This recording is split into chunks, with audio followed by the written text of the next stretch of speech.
ناظرین، یہ جو جعفر ایکسپریس والی ایپیسوڈ اوور ہوئی اور آپریشن مکمل ہوا، اس آپریشن کی کچھ تفصیلات آ گئی ہیں اور بڑی ایکسکلوسیو تفصیلات ہیں، وہ میں آپ سے شیئر کرتا ہوں۔ اور یہ ان لوگوں کے لیے خاص طور پہ جواب ہے جو ٹویٹر پہ، سوشل میڈیا ہینڈلز پہ بیٹھ کے دہشت گردوں کی لڑائی لڑ رہے تھے اور ان کے اس اقدام کو بڑا شاندار اور پتہ نہیں کیا کیا گلوریفائی کر رہے تھے، اور یہ بتا رہے تھے مسلسل کہ یہ کس طریقے سے انہوں نے یہ کر لیا ہے اور اب یہ بہت مشکل ہو جائے گا، اور یہ تو بس انہوں نے جو کر دیا ہے اس کا کوئی جواب نہیں ہے۔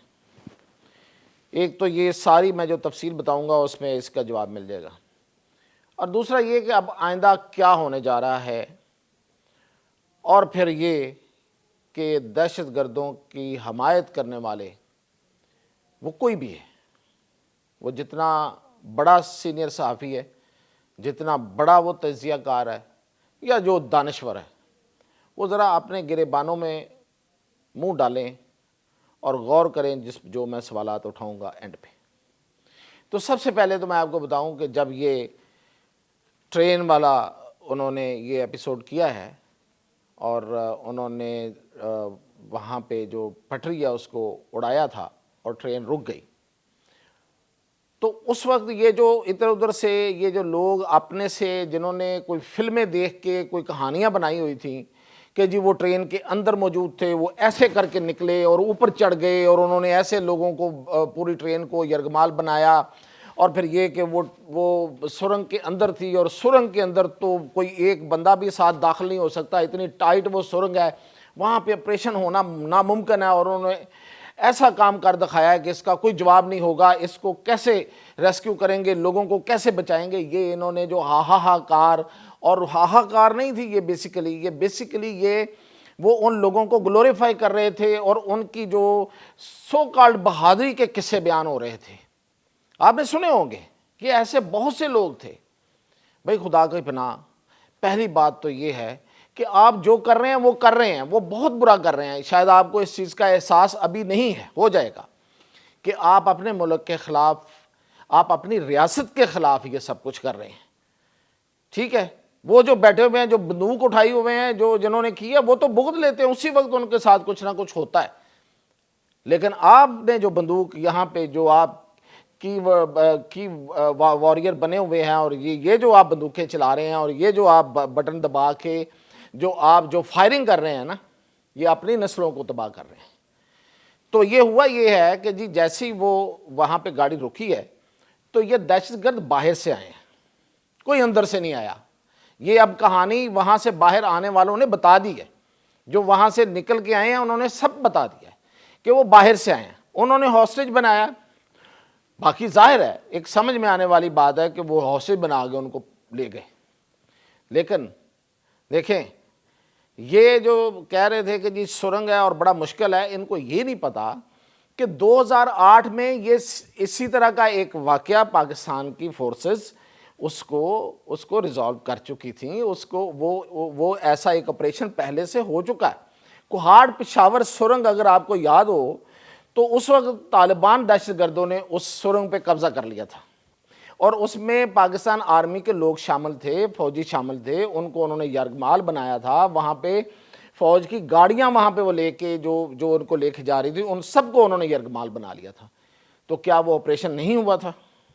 کیا وہ کامیابی سے آپریشن نہیں ہوا تھا؟ یہ لوگ بھول جاتے ہیں۔ یہ دیکھیں جو کرنے والے لوگ ہیں انہوں نے کیا کیا کر رکھا ہے، کیا کیا انہوں نے حاصل کر رکھا ہے، جو اس ملک کے لیے لڑتے مرتے جانیں قربان کرتے ہیں، وہ ایسے تھوڑے ہیں۔ وہ آرام سے آپ لوگوں کی طرح بیٹھے ہوئے باتیں تو نہیں کر رہے، صرف اور صرف باتیں کر رہے ہیں اور باتوں کا کمایا کھا رہے ہیں۔ وہ خدا کا خوف کریں۔ چراٹ سے، تربیلا چراٹ سے بغیر کسی ڈیلے کے وہاں سے کمانڈوز کی ایک بٹالین گئی ہے وہاں پہ، اور پھر جو سب سے اہم بات جو اس میں ایکسکلوسیو جو انفارمیشن ہے وہ یہ ہے، وہاں کی فورسز تو انہوں نے تو پورے علاقے کو اسی وقت ایٹ اے ڈسٹینس گراؤ کر ہی لیا ہوا تھا۔ اب یہ جب یہ پہنچے ہیں، ظاہر ہے بائی ایئر گئے ہیں، تو یہ پہنچے ہیں جب کمانڈوز، تو انہوں نے اپنی اپنی پوزیشنز لی ہیں. لیکن اس میں جو سب سے جو ایڈوانٹیج تھا اور جو دہشت گردوں کے سروں پہ اس طرح سے جا کے مسلط ہوا کہ ان کو پتہ ہی نہیں تھا کہ ان کے سر پہ کیا کھڑا ہے، یعنی کہ وہ تھا ہمارے U A Vs, drone, stealth technology, نظر نہ آنے والے ڈرون. وہ ڈرون جا کے کھڑا ہو گیا. اب وہ لے کے ان کو لوگوں کو لے کے بیٹھے ہوئے تھے، انہوں نے یرغمال بنایا ہوا تھا، نو ڈاؤٹ یہی سین ہے. وہ بھی یہ بتا رہے ہیں، دوسری طرف سے بھی یہی سٹوری آئی ہے کہ وہ لوگ ان کو لے کے بیٹھے ہوئے تھے. اب وہ جس طرح ہی انہوں نے مختلف ٹولیاں بنا کے جو انہوں نے ڈویژن کی تھی، جو ان کے اکاؤنٹس بھی بتا رہے ہیں جس طرح انہوں نے ڈویژن لوگوں کی تھی، ان میں وہ ڈویژن بنا کے ان میں وہ اپنے جو خود کش حملہ آور ہیں جنہوں نے جیکٹس پہنی ہوئی تھی وہ وہاں انہوں نے بٹھائے ہوئے تھے، 3 سے 4. اب وہ یہ تھریٹ تھا کہ دیکھیں ہم نے ان کے درمیان یہ بٹھا دیے ہیں، اگر کوئی باہر سے آپریشن ہوگا ان کو چھڑانے کے لیے تو یہ پھٹ جائیں گے اور یہ سارے لوگ جو ہیں یہ مارے جائیں گے. یہ تھا تھریٹ، یہ تھی شیلڈ. انہوں نے ان لوگوں کو شیلڈ کے طور پہ استعمال کیا ہوا تھا. یہ کتنی بڑی بزدلی ہے کہ آپ نہتے لوگوں کو اپنے شیلڈ کے طور پہ استعمال کرتے ہیں اور آپ اپنی طرف سے جنگ لڑ رہے ہیں. وہ جب وہ بیٹھے ہوئے تھے تو اس کے اوپر پھر ایک ڈرون تھا جو نظر نہیں آتا، اسٹیلتھ ٹیکنالوجی والا، پوری دنیا مانتی ہے. انڈیا اس کو بہت پہلے سے، انڈیا کی جو بی ایس ایف ہے ان کی رپورٹس اٹھا کے دیکھیں، انڈیا کے جو ڈیفنس جرنلز ہیں وہ رپورٹ چھاپتے ہیں، ان میں رپورٹیں چھپی ہوئی ہیں کہ جو پاکستان سے اسٹیلتھ ٹیکنالوجی کے ڈرون آتے ہیں ہمیں پتہ ہی نہیں چلتا، وہ اپنی کاروائی کر کے چلے جاتے ہیں. جو انڈیا سے ادھر آتے ہیں وہ تو پکڑے جاتے ہیں نا، آپ کے سامنے ہیں.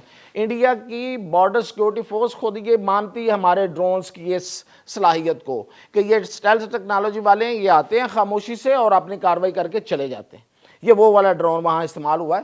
کون سی بڑی گیم ہے بھائی، کیا یہ سب کچھ ہو رہا تھا کہ پتہ نہیں اب کچھ ہو نہیں سکے گا، اب یہ جو ہے نا یہ پیرالائز ہو گئے ہیں اور اب انہیں پتہ چلے گا کہ کن سے واسطہ پڑا ہے، کن سے واسطہ پڑا ہے. میں نے پہلے بھی کہا تھا 2000، 2500، 3000 کتنے ہیں بھائی؟ ٹھیک ہے، اسلحہ باہر سے آیا ہے، AK-47 ہے، بڑا جدید اسلحہ ہے، واکی ٹاکی سسٹم ہے، سب کچھ ہے، لیکن ریاست کا مقابلہ تو نہیں ہے نا. اور وہ جو ڈرون ہے وہ سب کو پتہ ہے کہ ہمیں کس طرح سے ہم نے بنائے ہوئے ہیں اور کون کون سی ٹیکنالوجی ہمارے ساتھ شیئرڈ. اگر کسی کو کوئی اس میں کوئی شک ہے تو وہ بے شک گوگل کر لے، وہ جائیں جا کے ڈیفنس کے جرنلز جو پڑے ہوئے ہیں بڑے بڑے، ان سے جا کے دیکھ لے کہ کیا ٹیکنالوجی ہے پاکستان کے پاس. وہ نظر نہیں آتا وہ، اور وہ جو ڈرون ہے وہ بالکل ایکوریسی کے ساتھ ریئل ٹائم انفارمیشن جو ہے وہ ٹرانسمٹ کرتا ہے. اس کی خصوصیت بتا رہا ہوں، اوپر کھڑا ہے نظر نہیں آ رہا، آواز بھی نہیں آ رہی، بے آواز نظر نہ آنے والا ڈرون اوپر کھڑا ہے. اب وہ بتا رہا ہے، انفارمیشن دے رہا ہے. اسٹرانگ کیمراز ہیں اس کے پاس، ڈیجیٹل کیمرا اسٹرانگ. وہ ان لوگوں کی تصویریں لے رہے ہیں، جو بھی آپ کا ٹارگٹ ہے اس کی تصویریں لے رہے ہیں. لیزر ٹیکنالوجی، اور وہ اتنی قریب سے تصویریں لیتے ہیں اور آوازیں سنتے ہیں اور آگے ٹرانسمٹ کرتے ہیں کہ ایک ایک چیز چلی جاتی ہے. اب جب وہ ریئل ٹائم پہ انفارمیشن پاس آن ہو رہی تھی تو اس کو سیمولیٹ کیا جا رہا تھا، وہاں بیٹھے اس کا جائزہ لیا جا رہا تھا کہ ان میں کون سا بندہ بیٹھا ہوا جو ہے وہ خود کو حملہ آور ہے اور ان کی گفتگو کیا ہو رہی ہے آپس میں جو ہے، اور وہ باقی جو ہیں وہ ارد گرد کھڑے ہیں بندوقیں لے کے اور حصار بنا کے. اس ڈرون میں یہ ہی صرف صلاحیت نہیں ہے، اس ڈرون میں وہ بھی میزائل بھی لگا ہوتا ہے. وہ وہاں سے ڈائریکٹ نشانہ بھی بناتا ہے اور بڑا پریسیجن کے ساتھ، بڑا پریسائز، بالکل اس خاص ٹارگٹ کو نشانہ بنا سکتا ہے جس کو اس نے بنانا ہے. ادھر ادھر کا کوئی نقصان نہیں ہوگا. لیکن یہاں پہ ایک ایشو تھا، وہ یہ تھا کہ یہ لوگ کلوز بیٹھے ہوئے تھے اور عام لوگ تھے، ان کو مطلب وہ گھبرائے ہوئے لوگ تھے، مسافر تھے، بچے تھے، بوڑھے تھے، عورتیں تھیں. یہاں پہ اگر آپ ڈرون سے میزائل فائر کرتے تو شاید کچھ نقصان ہو سکتا تھا. اسی لیے پھر دور پہاڑوں پہ سنائپرز، وہ جو چراٹ سے گئے تھے، اور وہ جو ہمارے پاس ہے نا، ان کی صلاحیتوں کو جو اس فیلڈ کے لوگ ہیں نا دنیا میں وہ مانتے ہیں. ظاہر ہے کہ وہ چیزیں اوپن تو نہیں ہوتی، یہ لوگ سب کے سامنے تو نہیں، یہ تو وہ ہیروز ہوتے ہیں جن کو کوئی جانتا بھی نہیں ہوتا اور وہ کر جاتے ہیں کہ کوئی پھر اس پہ شاید لوگوں کو یقین بھی نہ، آنکھیں بھی یقین نہ کریں. تو یہ لوگ جو ہیں یہ پہاڑوں پہ بیٹھے ہوئے تھے دور، 1.5-2 کلومیٹر دور سنائپرز کے ساتھ. انہوں نے پھر ریئل ٹائم انفارمیشن کے ساتھ جو سیمولیٹ ہو کے ان کو جو پوری انفارمیشن دی گئی کہ یہ لوگ جو ہیں یہ 3 سے 4 لوگ اس ایک ٹولی میں، اور ایک سے ایک میں یہ ہے، تیسری میں وہ ہے، تیسرا بندہ ہے، یا ایک بندہ درمیان میں کو بیٹھا ہوا ہے، ان کو آپ نے نشانہ بنانا ہے.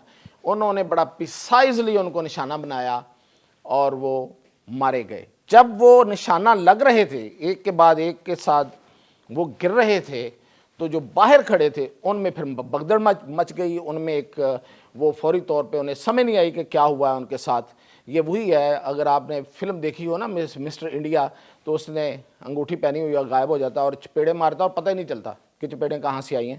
تو یہ وہ نظر نہ آنے والا جہاز جو تھا وہ اوپر ٹھہر کے ساری انفارمیشن دے رہا تھا، اور جو باہر سے پھر جو سنائپر فائر آیا انہیں پتہ ہی نہیں چلا اور کس طرح ان پہ ہوا ہے. اور اچانک ان کے لیے یہ جو سین تھا، اس کے بعد وہ جو باہر والے دہشت گرد کی جو ان کی ایک لیئر تھی، ان میں جب وہ دوڑے ہیں، بھاگے ہیں، تو پھر ان کو نشانہ بنانا تو پھر ظاہر ہے کوئی بڑا کام ہی نہیں تھا، اور ان سب کو پھر صفایا کر دیا گیا. دیکھیں، قوموں کی زندگی میں ایسے واقعات نہیں ہونے چاہیے، لیکن جو قومیں ہوتی ہیں، جو ریاستیں ہوتی ہیں، جو ریاست ہوتی ہے، جو مضبوط ریاست ہوتی ہے، وہ ان چیزوں کے لیے تیار ہوتی ہے. فوجیں اور یہ جو لوگ ہیں، یہ جو SSGs ہیں، یہ اسی لیے تیار ہوتے ہیں. تو وہ انہوں نے اپنا کام کر دکھایا ہے. لیکن اب یہی ڈرون ٹیکنالوجی، اب میں آپ کو اگلی خبر دے رہا ہوں کہ ان کے ہائیڈ آؤٹس پہ جائے گی اور افغانستان میں کابل سے آگے تک جائے گی، مزار شریف تک جائے گی. ان سب کا جو جتنی چین ہے، اس کو یہ TTP کی اور دونوں کی، یہ دونوں اس طرح یہ 2 سٹریم ایک جگہ پہ جا کے ملتی ہیں افغانستان کے اندر ان ڈیپ. ان دونوں کو اس طرح جا کے ایک سے ادھر سے اور اندر تک ان کو نشانہ بنانے کا فیصلہ ہو گیا. یہ میں آپ کو بتا رہا ہوں، اس کے بعد اس کی تفصیلات بعد میں دوں گا. یہ بتا رہا ہوں یہ فیصلہ ہو گیا کہ ادھر سے بلوچستان سے، ادھر سے یہ جو KP ہے، یہاں سے ان کو نشانہ بناتے بناتے deep into the Hyde outs which are there in Afghanistan, ان کو وہاں پہ جا کے نشانہ بنایا جائے گا اور جدید ٹیکنالوجی سے. اور کوئی اب رو رعایت نہیں ہے. جو ہینڈلرز ہیں ان کے ہاتھ کھڑے ہو جائیں گے، اس لیے کہ کون کسی کے پیچھے آتا ہے. ریاستوں کی کون سی اخلاقیات اور دین ایمان ہوتا ہے. وہ تو جب کام لینا ہوتا ہے تو کام لیتے ہیں، اور نہیں لینا ہوتا ہے تو کراچی میں آپ کے سامنے پیچھے ہٹ گئی تھی وہ ایک غیر ملکی ایجنسی.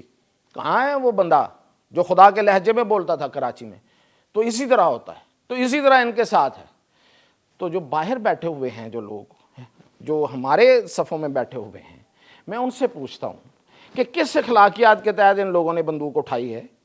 یہ جو لوگ ہیں، میں نے کل بھی بتایا تھا، یہ لوگ یہ جو ٹرائبل سسٹم ہے بلوچستان کا، اور جو وہاں کے ٹرائبل چیفز ہیں، جو سردار ہیں وہاں کے، یہ انہی کے لوگ ہیں. میں نے بتایا تھا خیر بخش مری کا یہ دیا ہوا فارمولہ ہے، اور خیر بخش مری کو جو گلوریفائی کرتے رہے، میں جانتا ہوں ان لوگوں کو. خیر بخش مری ساری عمر افغانستان میں پھرتا رہا، کبھی وہ پاکستان میں آگے رہنا وہ پسند نہیں کرتا تھا. ٹھیک ہے، باقی کہانی پھر صحیح کہ وہاں کیا ہوتا تھا اور کون کون سی عیاشی. مطلب یہ کہ اختر مینگل اور اس کا جو باپ عطا اللہ مینگل، اختر مینگل جب وزیر اعلیٰ تھے، جا کے روزانہ شام کو دبئی میں جوا کھیلتے تھے. روزانہ شام کو جاتے تھے اور رات گزار کے صبح آتے تھے آفس. مطلب یہ لائف سٹائل ہے ان کے لوگ، ان کے پیدا کردہ، ان کی فلسفی کے اوپر چلنے والے یہ لوگ 2 سے 2,500 بندوق اٹھاتے ہیں، اور آپ ان کو کیا کہتے ہیں؟ دیکھیں، سب سے پہلے تو ان سرداروں کے خلاف جائیں نا. ابھی کسی ایک ماڈریٹ چن لیں، ایک ماڈریٹ سردار کو چن لیں، چھوڑ دیں باقیوں کو. آپ کہیں جی یہ سب سے ماڈریٹ ہے، سب سے معتدل ہے سردار ہے، اچھا ہے، جائیں ذرا اس کے ڈیرے پہ، جائیں اس کے دیکھیں اس نے جیل میں کتنے بلوچوں کو قیدی بنا کے رکھا ہوا ہے. ان کی جیلیں تو جا کے دیکھیں، جہاں 2-2 2,500 ہزار ہر جیل میں ان کا بندہ پڑا ہوا ہے. اور آپ لڑ رہے ہیں ان کے خلاف. پہلے اپنے سرداروں کے خلاف تو لڑیں. آپ کی اخلاقی بنیاد کیا ہے بندوق اٹھانے کی؟ اور جو ان کو سپورٹ کرتے ہیں ان کے پاس کیا ہے اخلاقی بنیاد ہے؟ ان لوگوں کی جو اگر کوئی جائز مطالبہ تھا ان کی واقعتاً کوئی جدوجہد تھی تو اس کو نقصان پہنچایا گیا ہے اس بندوق کو اٹھانے والوں نے اور اس بندوق کو سپورٹ کرنے والوں نے کہ جی یہ بڑے جائز ہیں۔ بندوق ریاست کے خلاف جب بھی اٹھتی ہے اصل مقصد تباہ ہو جاتا ہے، وہ گولی ریاست کو نہیں لگتی، وہ ان کے اصل مقصد کو لگتی ہے۔ تو جن تاریخ گواہ ہے، جن لوگوں نے، جن طبقات نے، جن دانشوروں نے، جن آزادی کے متوالوں نے مسلح جدوجہد نہیں کی، پرامن جدوجہد کی ہے، ان کی جیت ہوئی ہے۔ اور جنہوں نے بندوق اٹھائی ہے وہ نہ صرف یہ کہ وہ مارے گئے، تاریخ راہوں میں مارے گئے، بلکہ ان کی جدوجہد کی کہانیاں الٹ ہو گئیں، ان کے سر پہ جا پڑیں۔ تو یہ ہے تاریخ کا سبق۔ اور یہ جو یہاں ادھر بیٹھے ہوئے ان کے جو اپنی طرف سے ہمدرد ہیں، اپنی طرف سے وہ بڑے رومانس والے ہیں، سیاسی رومانس والے، ان کو خدا کا خوف کھانا چاہیے اور ان لوگوں کے جائز مطالبات کا قتل نہیں کرنا چاہیے۔ یہ قتل کر رہے ہیں ان کا۔ تو اجازت چاہتا ہوں، مزید انفارمیشن کے ساتھ پھر حاضر ہوں گا۔